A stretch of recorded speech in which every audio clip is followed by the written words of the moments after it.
सुंदरवन जंगल में टुनटुनी चिड़िया अपने पिता टुन्नू के साथ रहती थी। टुनटुनी चिड़िया के माँ के देहांत के बाद टुन्नू चिड़ा दूसरी शादी टोनी से कर लेता है। टोनी चिड़िया बहुत चालाक थी। जरा ठीक से हाथ चला, दिखाई नहीं दे रहा कितना कूड़ा हो रहा है।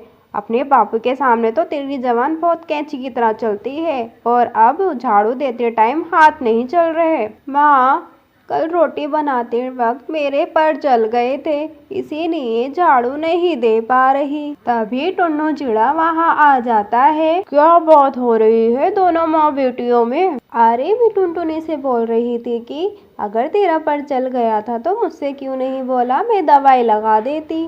टुनी, तुम सौतेली माँ होकर भी टुनटुनी का कितना ख्याल रखती हो। टुनटुनी और मैं बहुत किस्मत वाले हैं।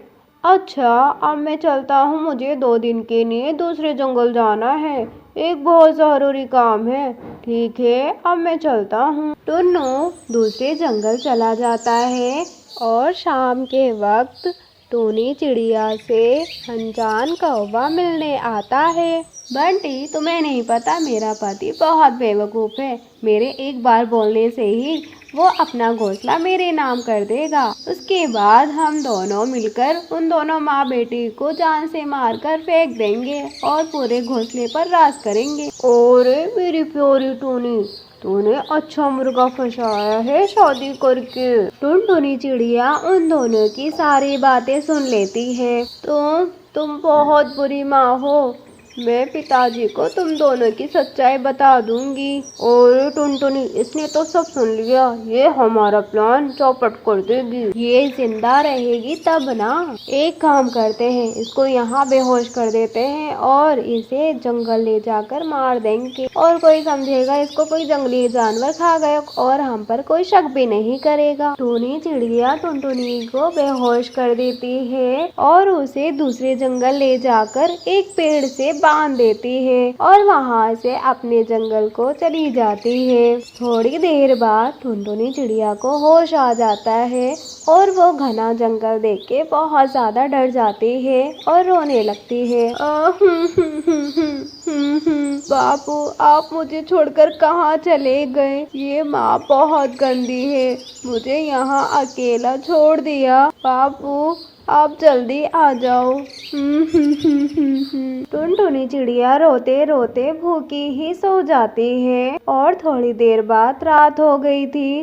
वहाँ अजीब अजीब सी आवाजें आ रही थी। तभी वहाँ एक बंजारन तोती आती है और वह टुनटुनी को जगाकर बोलती है। टुनटुनी चिड़िया उसे देखकर बहुत डर जाती है। अरे बिटिया, तुम्हें यहाँ किसने बांध दिया? मैं यहाँ से गुजर रही थी, तभी मैंने तुम्हें बंधा हुआ देखा तो रुककर तुम्हें आवाज लगा दी। चलो मैं तुम्हें खोल देती हूँ। टुनटुनी चिड़िया को हरी काकी खोल देती है। आपका बहुत बहुत शुक्रिया काकी। लेकिन हरी काकी, आप कौन है? मैं एक बंजारन हरी तोती हूँ। मैं यहाँ अपने कबीले के साथियों के साथ आई थी, लेकिन मैं थोड़ा धीरे उड़ती हूँ, इसीलिए वो लोग आगे निकल गए। पता नहीं कहाँ बसेरा बसा रहे होंगे और मेरी तुम्हारे ऊपर नज़र पड़ी तो मैं तुम्हारे लिए रुक गई।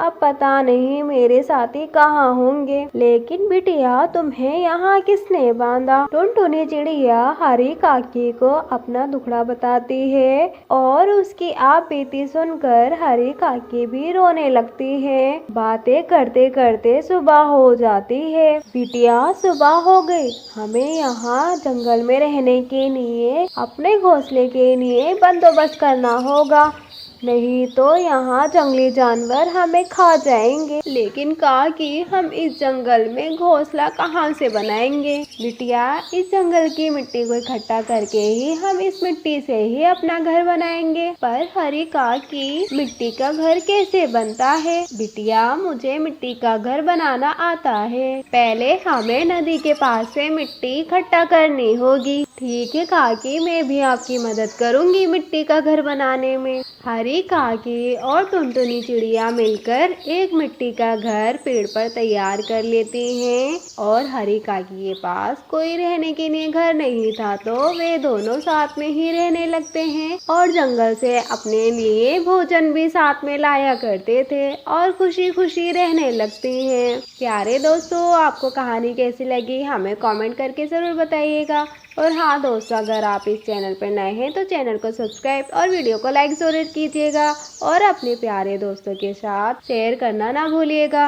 और हाँ दोस्तों, बेल आइकन को भी ज़रूर प्रेस कर देना ताकि सबसे पहले वीडियो आपके पास पहुँचे।